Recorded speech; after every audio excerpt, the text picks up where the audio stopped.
Private hospital ਦਾ bill insurance cover ਕਰੂਗੀ ਕਿ ਨਹੀਂ।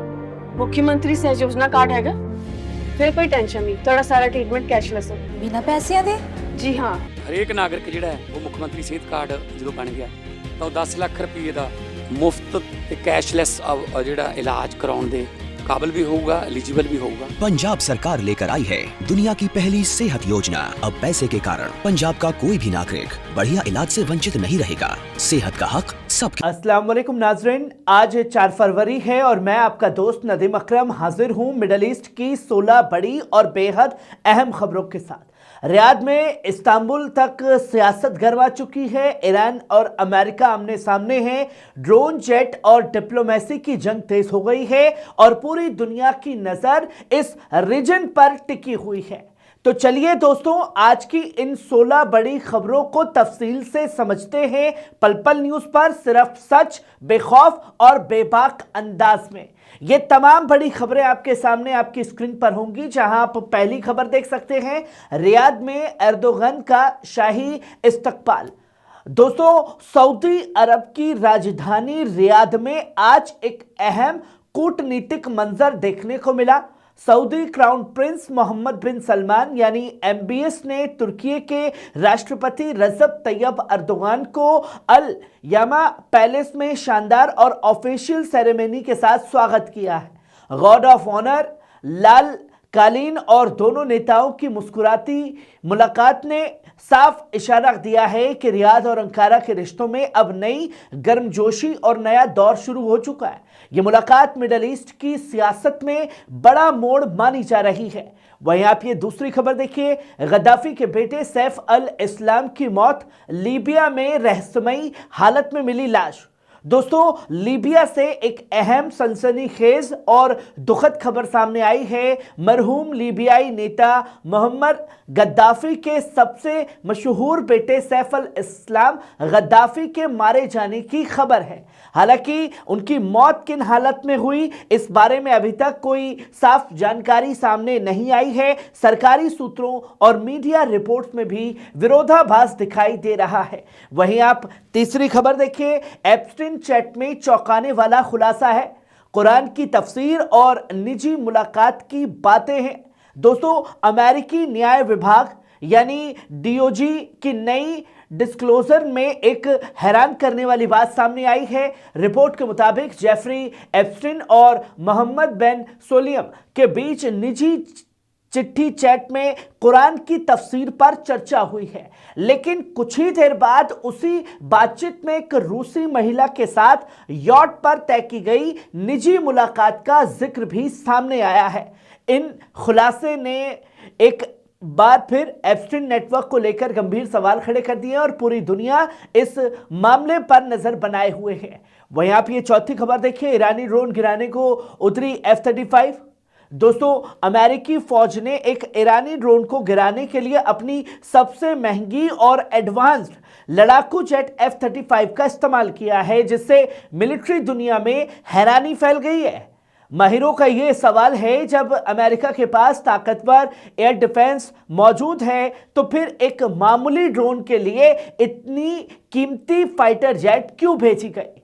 इसी वाक्य ने एक और गंभीर सवाल खड़ा कर दिया है। अगर हजारों ईरानी ड्रोन एक साथ हमला करें तो क्या अमेरिकी जहाज और डिफेंस सिस्टम टिक पाएंगे, या ये घटना किसी बड़ी कमजोरी की तरफ इशारा कर रही है। वहीं आप पांचवी खबर देखिए, ईरान की बातचीत की तैयारी, तुर्की और ओमान बन सकते हैं मेजबान। दोस्तों, ईरान के विदेश मंत्रालय ने बड़ा ऐलान किया है कि आने वाले कुछ ही दिनों में बातचीत के लिए एक पूरा प्लान तैयार कर लिया गया है और इस वक्त यह तय किया जा रहा है कि यह अहम मुलाकात किस जगह होगी, तुर्की के अंकारा में या ओमान में। वहीं ईरान ने यह भी बताया कि तुर्की और ओमान कुछ दूसरे मुल्कों ने इन बातचीत की मेजबानी करने की पेशकश की है। ईरानी विदेश मंत्रालय ने साफ कहा है कि ये पेशकश हमारे लिए बहुत अहम है और इससे इलाके में सियासी हलचल को डायलॉग के जरिए कम करने की उम्मीद बढ़ी है। वहीं आप ये छठी खबर देखिए, ईरानी ड्रोन ने भेजी अहम तस्वीरें, यूएसएस अब्राहम लिंकन को ढूंढ निकाला है। दोस्तों, ईरान के जानकार सूत्रों ने साफ किया कि इस्लामिक रिवोल्यूशनरी गार्ड का ड्रोन अंतर्राष्ट्रीय पानी में अपनी कानूनी और रूटीन ड्यूटी अंजाम दे रहा था। सूत्रों के मुताबिक ड्रोन ने अपनी तमाम तस्वीरें और निगरानी की जानकारी सफलतापूर्वक कंट्रोल सेंटर तक भेज दी थी, लेकिन उसके बाद अचानक उस ड्रोन का संपर्क टूट गया। यह बयान उस रिपोर्ट के बाद आया है जिसमें यह कहा गया था कि अमेरिकी फाइटर जेट ने यूएसएस अब्राहम लिंकन के ऊपर ईरानी ड्रोन को निशाना बनाया है। ईरान ने कहा कि संपर्क टूटने की वजह की जांच जारी है और पूरी तफसीलात जल्द लोगों के सामने लाई जाएगी। वहीं आप 7वीं खबर देखिए, अमेरिकी दावे के बाद ईरान का जवाब। दोस्तों, अमेरिकी फौज के इस ऐलान के बाद कि अरब सागर में उसके एयरक्राफ्ट कैरियर के करीब उड़ रहे एक ईरानी ड्रोन को गिराया गया है, ईरान के रिवोल्यूशनरी गार्ड ने बड़ा कदम उठाया है। रिपोर्ट के मुताबिक साफ शब्दों में कहा गया है कि ईरान ने उसी इलाके में 2 और ड्रोन भेज दिए हैं जहां अमेरिकी जहाज सफर कर रहा है। इस कदम को ईरान की तरफ से साफ पैगाम माना जा रहा है कि वे अपने मिशन से पीछे हटने वाला हरगिज नहीं है और हालात अब और ज्यादा तनावपूर्ण हो गए हैं। वहीं आप ये 8वीं खबर देखिए, आईआरजीसी कमांडर की 2 टूक चेतावनी भी है। दोस्तों, ईरान की रिवोल्यूशनरी गार्ड के सीनियर कमांडर और पूर्व सलाहकार हुसैन देगाम ने बहुत सख्त और साफ पैगाम दिया है। उन्होंने साफ लहजे में कहा कि जहां भी कोई दुश्मन हमारी सरजमीन पर हमला करने का सोचेगा, हम उसे कुचल देने वाला और तबाह कर देने वाला जवाब देंगे। हमारी स्ट्रेटेजी पूरी तरह डिफरेंस यानी रोकथाम पर आधारित है। उन्होंने यह भी कहा कि अब ईरान सिर्फ डराने की नीति पर नहीं है, बल्कि स्मार्ट डिफेंस यानी समझदारी से जवाब देने वाली रणनीति पर काम कर रहा है। वहीं आप ये 9वीं खबर देखिए, अली शमखानी का भी सख्त पैगाम है। दोस्तों, ईरान की इस्लामी क्रांति और इस्लामी गणराज्य के राजनीतिक सलाहकार एडमिरल अली शमखानी ने बड़ा बयान दिया है। उन्होंने साफ शब्दों में कहा कि ईरान किसी भी जंग के लिए पूरी तरह तैयार है, चाहे वो कितने साल चले। शमखानी ने कहा कि दुश्मनों को ये गलतफहमी नहीं पालनी चाहिए कि ईरान दबाव में आएगा। ईरान की ताकत और उसकी डिफेंस स्ट्रेटेजी हर हालत का मुकाबला करने के लिए पूरी तरह तैयार है। इस बयान के बाद मिडिल ईस्ट की सियासत में एक बार फिर हलचल तेज हो गई है। दोस्तों, वहीं आप ये 10वीं खबर देखिए, ट्रंप का प्रदर्शन बाइडेन से भी ज्यादा बदतर। दोस्तों, अमेरिका में किए गए हार्वर्ड हैरिस सर्वे ने चौंकाने वाला नतीजा दुनिया के सामने पेश किया है। इस सर्वे में लोगों से पूछा गया कि डोनाल्ड ट्रंप और जो बाइडेन की सरकारों में किसका प्रदर्शन सबसे ज्यादा बेहतर रहा। अधिकतर अमेरिकियों ने कहा कि ट्रंप का कामकाज बाइडेन से भी ज्यादा बदतर है। साथ ही लोगों ने यह भी माना कि मौजूदा राष्ट्रपति का प्रदर्शन उनकी उम्मीदों से कहीं कम निकला है। इस रिपोर्ट के बाद अमेरिकी सियासत में नई बहस और हलचल शुरू हो गई है। वहीं आप ये 11वीं खबर देखिए, कतर ईरान हाई लेवल संपर्क जारी, तनाव रोकने की कोशिशें तेज। दोस्तों, कतर के विदेश मंत्रालय के प्रवक्ता ने बड़ा बयान दिया है। इलाके में तनाव बढ़ने से रोकने के लिए ईरान के साथ ऊंचे स्तर पर लगातार संपर्क जारी है। उन्होंने साफ लहजों में यह कहा कि यह बातचीत अमन और स्थिरता कायम करने की कोशिशों का एक बड़ा हिस्सा माना जा रहा है, ताकि हालात बिगड़ने से पहले डायलॉग के जरिए मसला हल किया जा सके।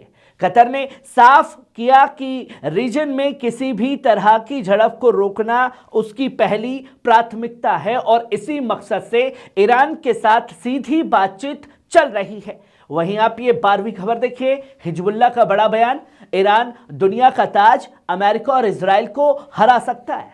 दोस्तों, हिजबुल्लाह के महासचिव, हिजबुल्लाह के नेता शेख नईम कासिम ने ईरानी इस्लामी क्रांति की सालगिरह पर एक बड़ा पैगाम दुनिया को दिया है। उन्होंने साफ लहजे में कहा कि हम ईरान की आवाम उसकी क़यादत और इस्लामी गणराज्य में काम करने वाले तमाम लोगों को मुबारकबाद पेश करते हैं। शेख नईम कासिम ने यह दावा किया कि ईरान आज दुनिया का ताज है और मौजूदा दौर की टक्कर में अमेरिका और इजराइल को शिकस्त देने की ताकत भी रखता है। इस बयान के बाद मिडिल ईस्ट की सियासत में नई बहस और हलचल भी तेज हो गई है। वहीं आप ये 13वीं खबर देखिए, ईरान का बड़ा आरोप, अमेरिका और इजराइल रीजन के लिए साझा खतरा है। दोस्तों, ईरान की मजलिस की नेशनल सिक्योरिटी और विदेश नीति कमेटी के अध्यक्ष इब्राहिम अजीजी ने सख्त बयान दिया है। उन्होंने साफ लहजे में कहा कि यूनाइटेड स्टेट्स और इजराइल इलाके के तमाम देशों के लिए एक साझा खतरा बन चुके हैं। इब्राहिम अजीजी ने कहा कि रीजन में अमेरिका और विदेशी ताकतों की मौजूदगी किसी मुल्क के फायदे के लिए नहीं है बल्कि बर्बादी के लिए है, बल्कि इस इलाके की दौलत लूटने के मकसद से ये लोग आ रहे हैं। उनके इस बयान के बाद मिडिल ईस्ट की सियासत में नई बहस और हलचल भी तेज हो गई है। वहीं आप ये 14वीं खबर देखिए, इस्तांबुल में ईरान अमेरिका की अहम बैठक टल सकती है। दोस्तों, अखबार वॉल स्ट्रीट जर्नल ने यह खुलासा किया है कि इस्तांबुल में ईरान के विदेश मंत्री अब्बास अरकाची और अमेरिकी प्रतिनिधि स्टीव विटकॉफ के बीच एक अहम बैठक हुई। इस मीटिंग में सऊदी अरब, कतर, यूएई, मिस्र, पाकिस्तान और ओमान के विदेश मंत्री भी शामिल हुए, जिन्हें आधिकारिक दावत दी गई है। रिपोर्ट के मुताबिक ईरान और अमेरिका की मांगों में साफ फर्क है। इन बातचीतों की सबसे बड़ी रुकावट बन गया है। यही वजह है कि अब तक किसी ठोस नतीजे पर पहुंचना मुश्किल दिखाई दे रहा है। वहीं आप 15वीं खबर देखिए, 20 देशों के बुद्धिजीवियों का साझा बयान, ईरान की क़यादत को खुला समर्थन दिया गया। दोस्तों, 20 मुल्कों के मजहबी रहनुमाओं, बुद्धिजीवियों और इंटरनेशनल एक्टिविस्टों ने एक साझा बयान जारी करके इस्लामी गणराज्य ईरान की क़यादत का समर्थन किया है। इस बयान पर दस्तखत करने वालों में रूसी चिंतक अलेक्जेंडर ड्यूगिन और महात्मा गांधी के पोते तुषार गांधी जैसे बड़े नाम भी शामिल हैं।